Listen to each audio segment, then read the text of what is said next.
Traditionally in Buddhist countries, people will bow down to an image of the Buddha, or they'll bow down to the Dhamma, the teachings.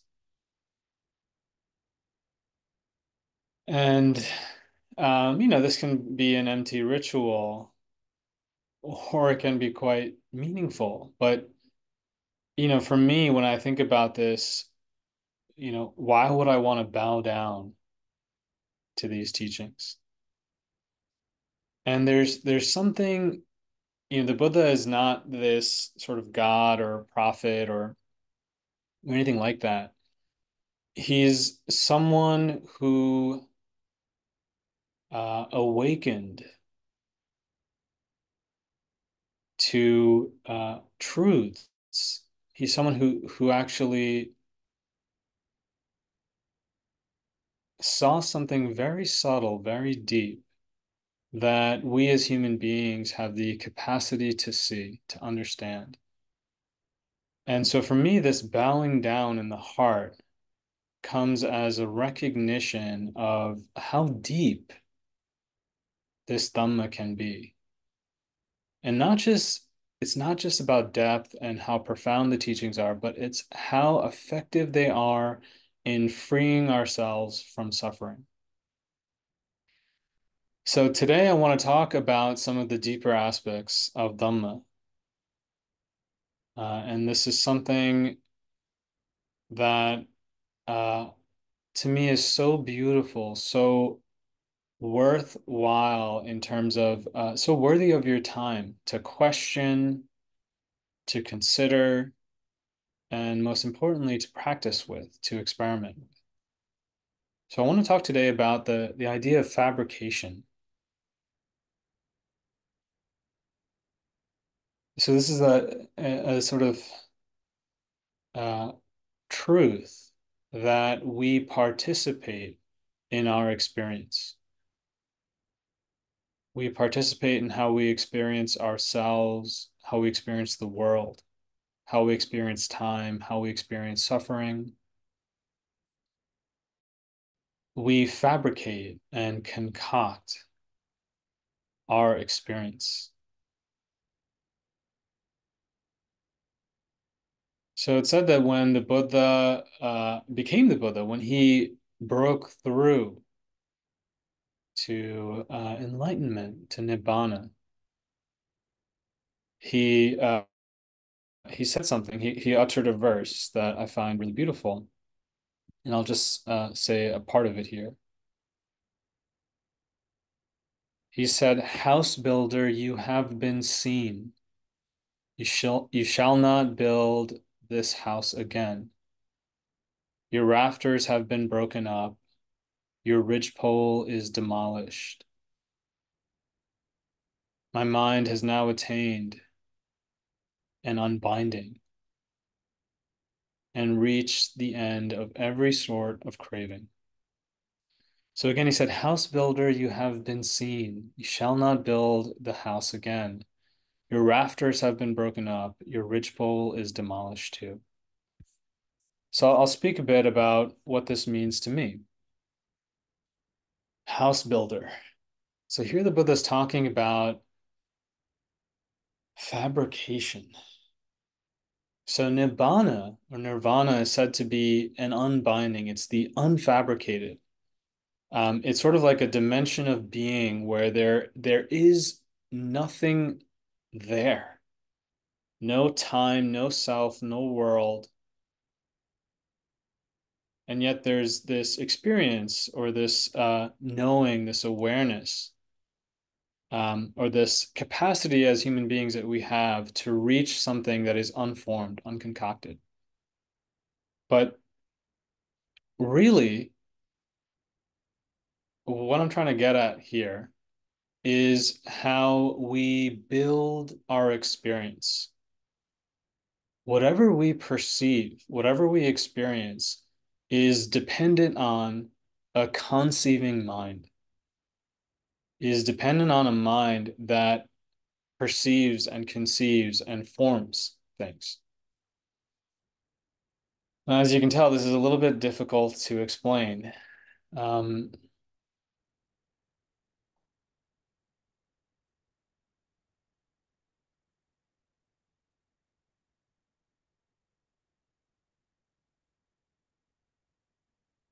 so according to the Buddha, all phenomena are dependent arisings, meaning that they come into being, they come into existence dependent on other conditions and other factors. Namely, they are dependent on the mind.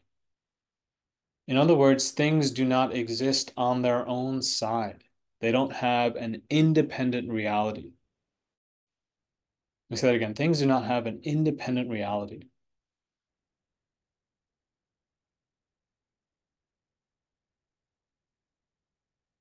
So when you meditate, you can get a glimpse of this. So again, as you spread your awareness throughout the whole body, you'll begin to notice how the mind is fabricating your sense of this very moment. The mind is fabricating your experience.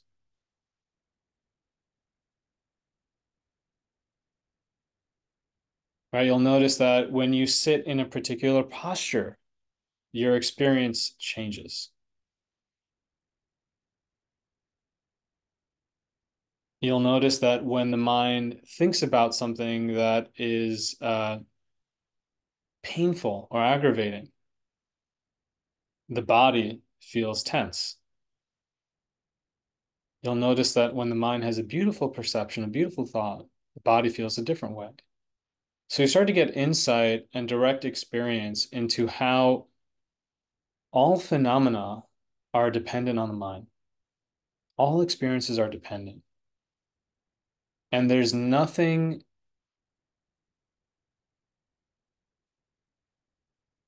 inherent in any experience that determines how we feel. There's nothing inherent in any experience that determines how we feel.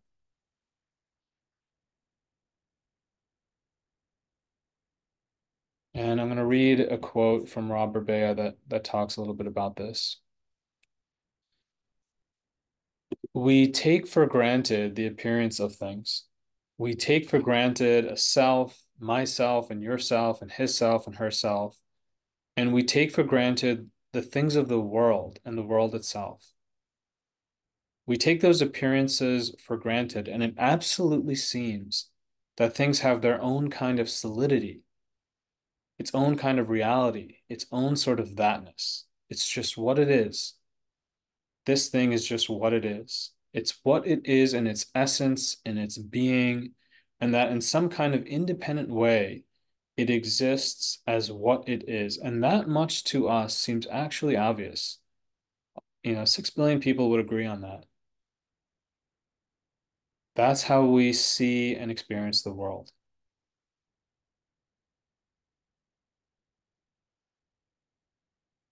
All right, so this is woven into our default way, and that's the end quote there, right? So, but this is woven into our default way of perceiving things, and we take it for granted.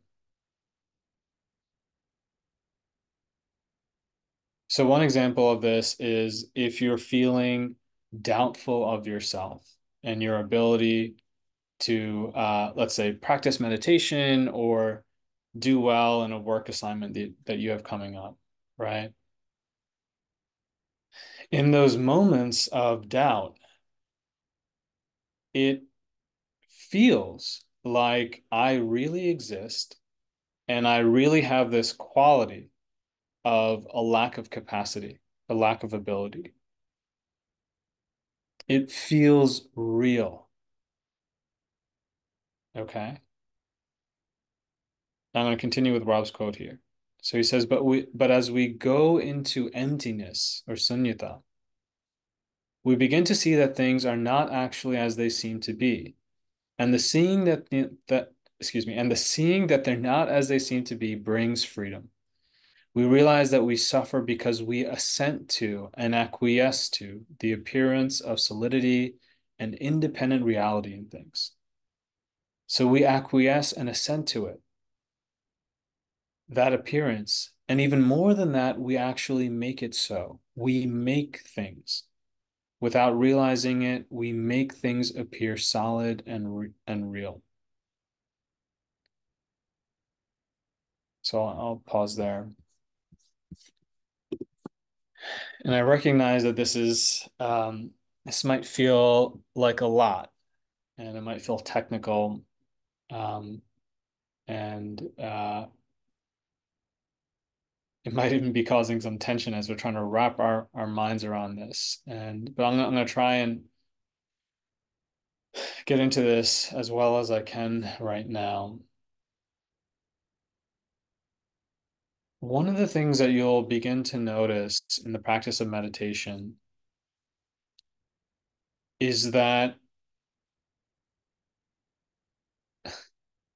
whatever cause of suffering there is in your life, in your mind, in your practice, that cause of suffering is not legitimate or valid on its own. It cannot stand on its own. It depends on and requires a particular way of looking, a particular way of perceiving, a particular posture in the mind. Okay, let me say that again. Whatever in your life is causing you suffering, could be a situation, it could be a person, a career, an obstacle, could be choices you made, anything, whatever is causing suffering in your mind depends on a particular way of looking, a way of perceiving. It does not exist on its own. It is being propped up by the mind. So, a kind of a simple example of this is if you have a meeting coming up, or some kind of event, a social obligation or work meeting or something that's coming up in the future, and you're feeling angst towards it.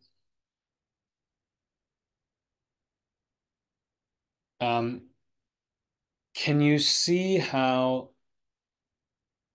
it's not that meeting that is causing you suffering so much as it is your way of looking, your orientation of the heart, the posture of the mind? First of all, you have to be thinking about something in the future for something in the future to be causing you suffering, right? And you'll notice there will be times where you just completely forget about it because something else captivates your attention. And then that thing, it's just not there anymore. So the suffering here depends on you picking that thing up in the mind.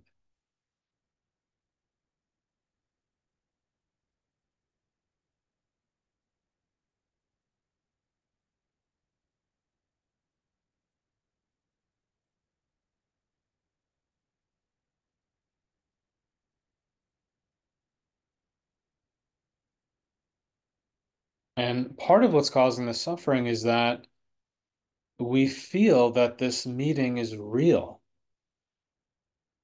that it really exists and it has certain characteristics. So what we do with the mind is we solidify things. We look at them in a certain way that makes them real. Another way to say this that's a little bit easier to understand is that we make things important and serious with the mind. Okay, so maybe this will be more helpful. The importance and seriousness of anything is lended to it by the mind.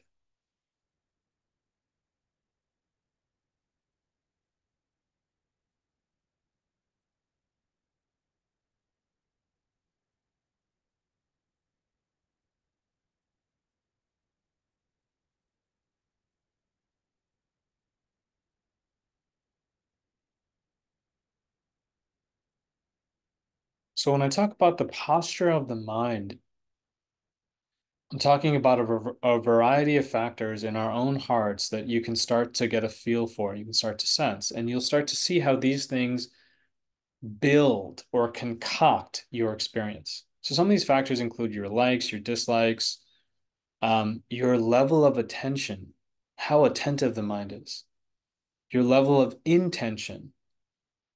So you can have an intention and it can be very strong or it can be delicate, soft. That comes into play here. Your trauma, your sense of history,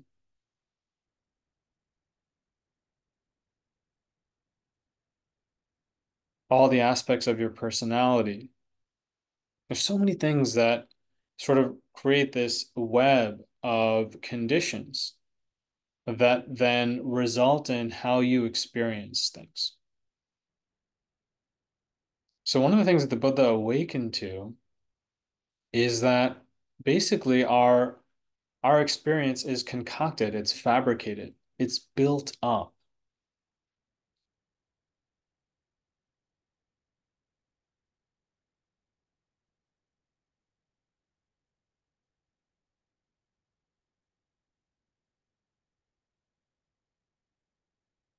And this is something we can start to experience for ourselves. And the reason it's important is that it leads to freedom. So if I take a step back here, right, a very kind of central theme in all of the Buddhist teachings is this idea that craving brings suffering. And so maybe we can kind of take a step back. I know I've said a lot of things, maybe not in the best way. So let's just take a step back, spread the awareness throughout the whole body, and allow the awareness to really settle on this physical form that is such a natural resting place for the mind. Okay, and then we'll start from this angle. It's central in the Buddha's teachings that clinging brings suffering. So clinging means push and pull. It's anytime we want to push something away from us uh, through aversion because we don't like it, or we want to pull something towards us because we want it, or we want more of it, or we want to hold on to it. Right? So anytime we do this, this clinging, there is a suffering that arises, right? Because whatever it is that we want to cling to, we ultimately can't fully control it. Things fade away, things die, or things that we don't like, we have to come into contact with them. We don't have a choice sometimes. So, um, one of the things that we are encouraged to do is to learn how to let go, how to cling less. And this is a very important and powerful skill. How do we cling less?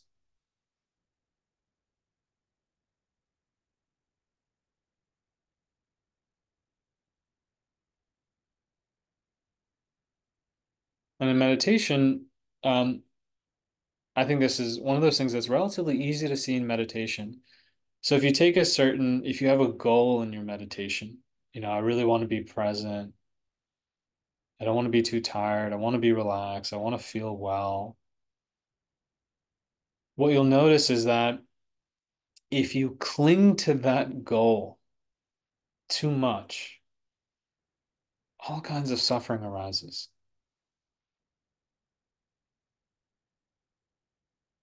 I talked about the self-doubt, sometimes pain in the body, tension in the body. So sometimes, because nothing's working, we just have to give up and kind of resign ourselves. And sometimes in that giving up, that resigning, there's a letting go. And then the peace arises. Right? So anyway, we can start to see how clinging brings suffering. What I'm trying to introduce today in this notion of emptiness and fabrication is that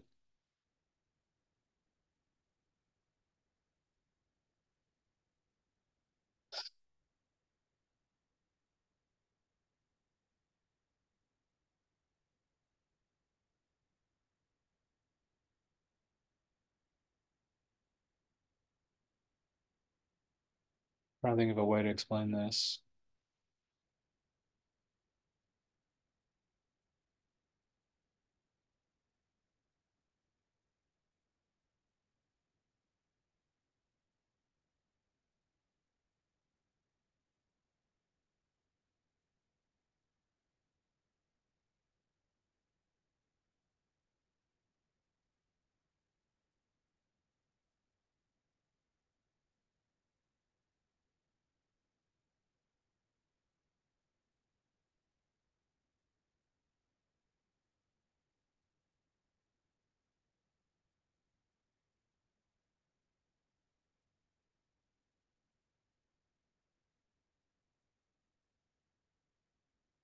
So it's sort of like the clinging itself arises in part because there's a sense that I really exist over here. And whatever it is that I'm clinging to is a real thing that exists over there. And so the clinging arises.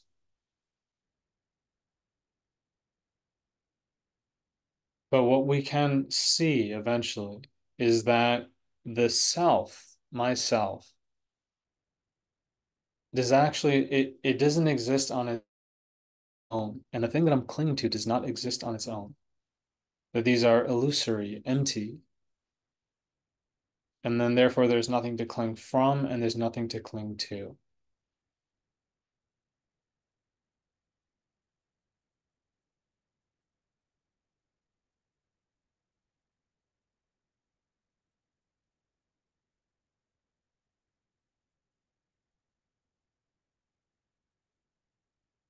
To speak about this in another way, last session we talked about the hindrances,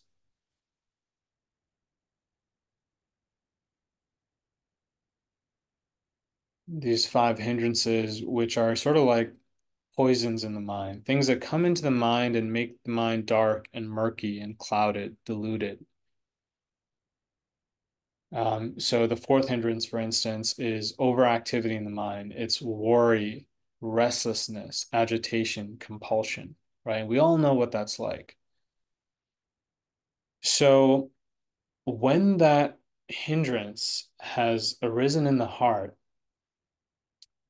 if I think about, let's say, it doesn't matter what I think about. Whatever I think about will be colored by that hindrance. It'll appear in a certain way. Okay. But then as that hindrance subsides, either because we meditate or it doesn't, maybe we have a nice meal or we talk to a friend or something happens and we start to calm down. And the mind goes from this agitated, nervous, overactive state to a mind that is cool, refreshed, at peace. Right? Now, from that place, if we think about whatever it was that we were thinking about, we experience it totally differently. Right? So, which is it? Was that thing that we were fussing about? What's its inherent reality?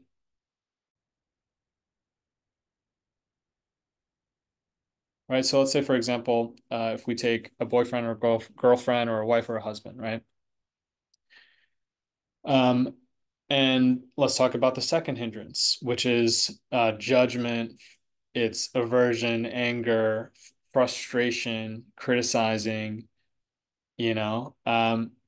So this arises all the time, right? So let's say we're living with someone and um, there's something that we see that we don't like that our spouse or our partner has done, or something like that, right? When that is in the heart, when we think about our partner, we experience them in a certain way. And it can seem like that's how they really are. Why are they so messy or so lazy or grumpy or um, whatever it is, so immature, so unintelligent, whatever it is in that time, right?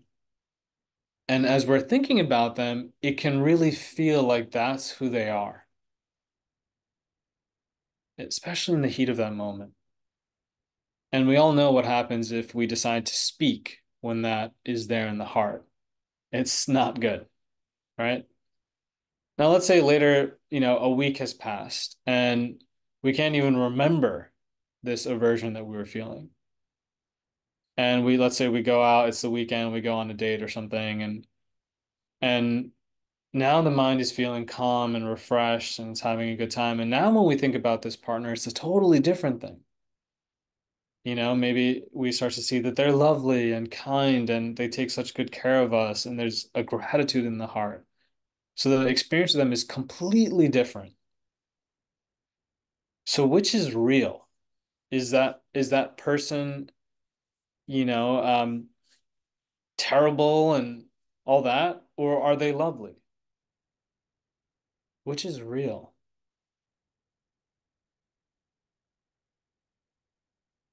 According to the Buddha, that person is completely empty of any inherent essence or nature. And this is not a bleak thing. This is not a bad thing. But what we begin to see, and we can question this, you don't have to believe this. You can start to play with this. But essentially, what the Buddha awakened to is that that person and our experience of that person is dependent on our way of looking at them. So to put it another way, we are fabricating our experience. We are concocting and building perceptions all the time. Just like in a dream. In a dream, it's like fairly obvious. You wake up from the dream and you realize that the whole thing was fabricated. The whole thing was concocted by the mind. In the dream itself, it felt real. It felt like that person really existed over there and they were saying such and such whatever to me. Right? So just like in a dream, we build a sense of reality and immediately we become imprisoned in that sense of reality. So when it comes to the partner, again, we build a sense like, oh, they're so terrible. And then we become imprisoned in that reality and then we suffer. It's like, oh, here I am. I'm dating someone who's so terrible, or married to someone who's so terrible. And now I'm stuck here. What am I going to do? How do I get out of this? We immediately go into thinking and fixing and all that, right? And then again, later, oh, they're so lovely. They're so amazing. How do I keep this? How do I maintain this? I maybe our relationship can always be this way. And then we suffer again. We build a sense of reality and then we suffer. And so, on some level, intellectually, maybe this is totally confusing, or maybe on some level, we can understand this intellectually. The actual practice is really what I want to emphasize. Most Dharma practitioners do not think to practice with this. They simply practice meditation as a way of finding a calmness. So what I'm kind of encouraging you to do is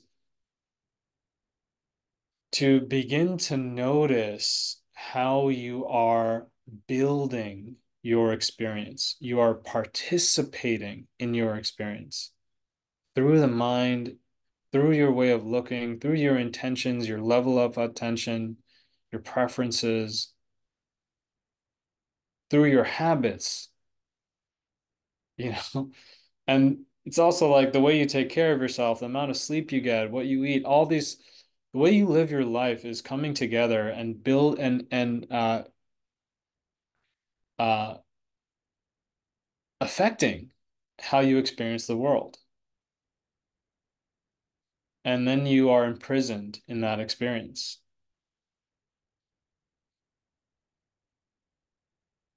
It's just like maybe you can think about a time where you were really struggling, and the two things that come to my mind is like a career struggle or a breakup.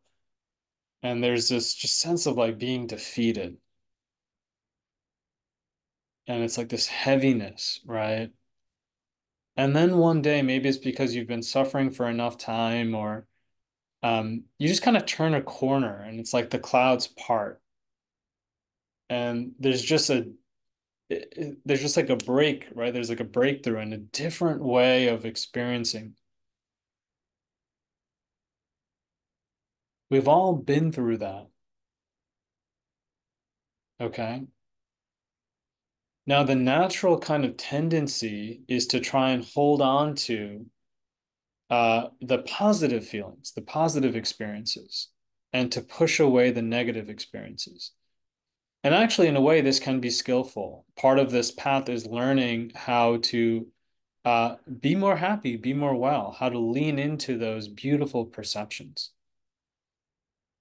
And that's a good thing. We can't always do it, um, but it can be helpful. But I also am sort of imploring that we begin to not just do that, not just favor the positivity, but we begin to look at the emptiness and the fabrication of all of this. That is the thing that brings the most freedom in my experience.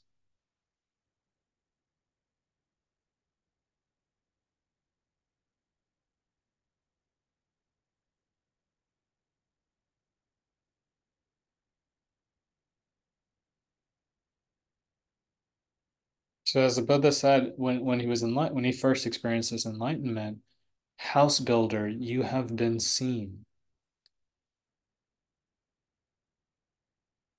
So this building and concocting of experience, I see that now.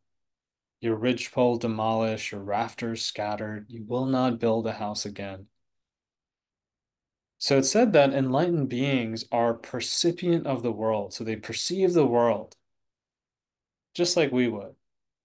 But the illusion that things really exist on their own side, independent from the mind, that illusion is no longer there.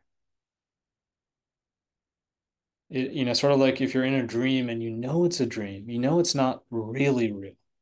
You still, the appearances are there, you experience things, but you can't be a victim anymore.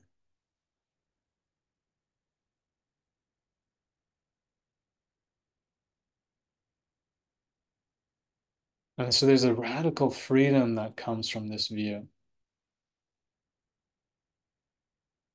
or from this attainment.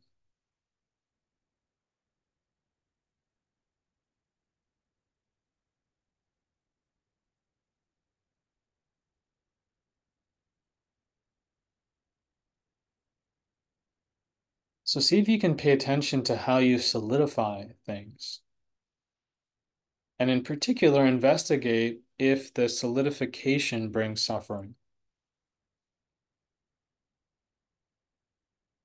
So I'll speak for maybe 2 or 3 more minutes and then we'll pause because I know this has been pretty dense. But it's sort of like, so practical instruction here, right? As you go about your week, see if you can notice how the mind solidifies things. So in your perception of another person, how the mind has already decided who that person is, what their qualities are, why they are the way they are, right? Or if you're watching a TV show or a movie or watching a sports team, you can see how the mind solidifies what that thing is. Oh, this is a terrible TV show. This is an amazing TV show. This sports team is terrible, whatever, right? If you have a task to do, see how the mind solidifies it. Oh, this task is like so difficult. How am I going to do this? This task is so easy.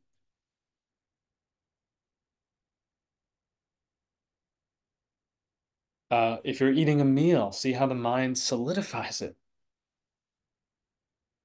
This is delicious. This is not delicious.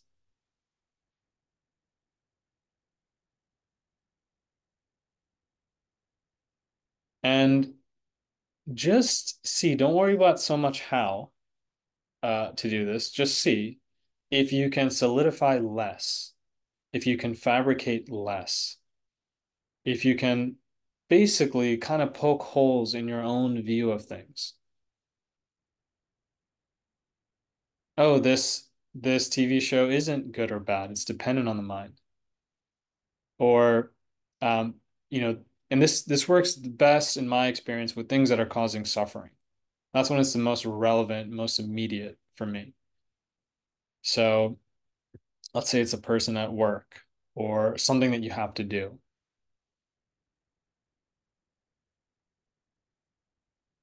Just notice that there's a way to perceive that object that's a little bit lighter, that's not so heavy, not so rigid, that hasn't already decided what it is, how it is, why it is. And when you do this, see how it feels. The basic uh, hypothesis here is that when you solidify less, when you fabricate less, you will feel more at ease, more free from suffering. So remember, the Buddha's kind of perspective is extremely practical, and it's really all about suffering.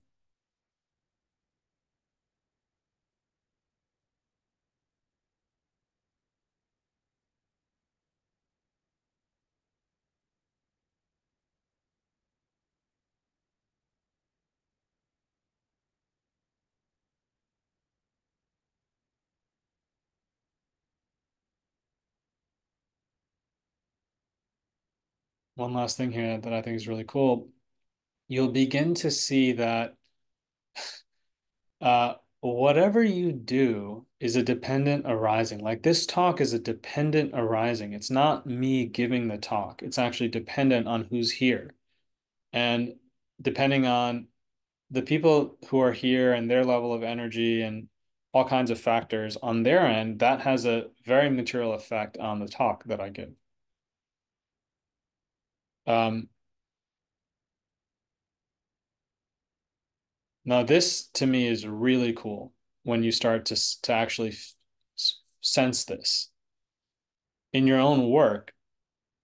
Um, whether you're a lawyer, or a banker, or a doctor, or whatever, you'll notice that your work, your effectiveness, your speech, how you sound, how you look, it's how you come off is actually dependent quite a bit on the other people who you're interacting with. Like if you're dealing with a client and you're dealing with let's say the client is very easygoing and intelligent and someone, you'll perform in a certain way. Or if they're very harsh and impatient, you'll perform in another way.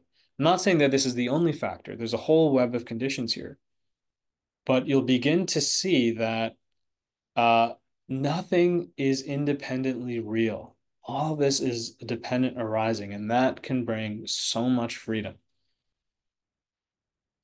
There's a letting go. There's a peacefulness that comes when we start to see this firsthand. So after this free reflection, so again, spread your awareness throughout the whole body. You can open your eyes. And I'd love to hear if there are any questions or comments.